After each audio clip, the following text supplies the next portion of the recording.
VTV entertainment.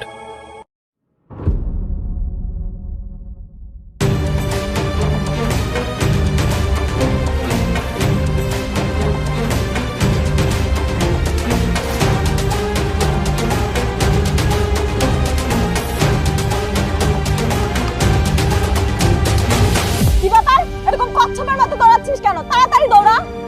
খেয়াল রাখবি এক ফোঁটা কফি যাতে নিচে না পড়ে, তাহলে কিন্তু তোর খবর আছে। আয় তাড়াতাড়ি আয়।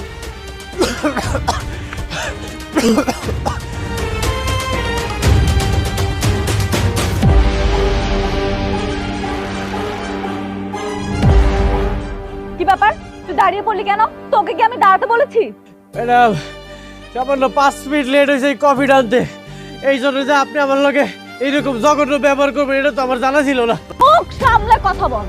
ভুলে যাস না আমি তোর মালিক আর তুই সামান্য একটা ড্রাইভার। ম্যাডাম ওইটা তো ভুলে যায় নাই, আপনিও ভুলে যায় না আমি যে একজন মানুষ, গরিব মানুষ দেখে তো ড্রাইভারের চাকরিটা করি। হ্যাঁ চাকরি করিস, আর যতদিন তুই চাকরি করবি ততদিন আমার কথা শুনতে হবে। Got it?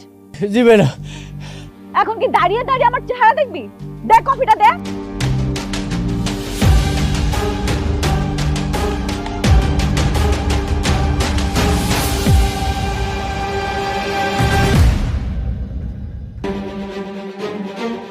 কফিটা ঠান্ডা হলো কিভাবে? ঠান্ডা হলো কিভাবে? ম্যাডাম অনেকক্ষণ ধরে কইতাছি কফিটা খাইলন, আপনি তো খাইলেন না, এতক্ষণে তো কফি ঠান্ডা হয়ে গেছে। আবার আমার মুখে মুখে তর্ক করতেছিস? গাড়িটা পরিষ্কার কর। কি ব্যাপার, কানে যাচ্ছে না? এক্ষুনি পরিষ্কার কর, রাইট নাও। জি জি ম্যাডাম। এই, কি করছিস তুই? ম্যাডাম কাপড় বের করতেছি, গাড়িটা তো পরিষ্কার করা লাগবে। কোনো ময়লা কাপড় দিয়ে আমার গাড়ি পরিষ্কার হবে? তোর শার্ট খুল, তোর শার্টটা দিয়ে গাড়ি পরিষ্কার কর। কি কথা কানে যাচ্ছে না?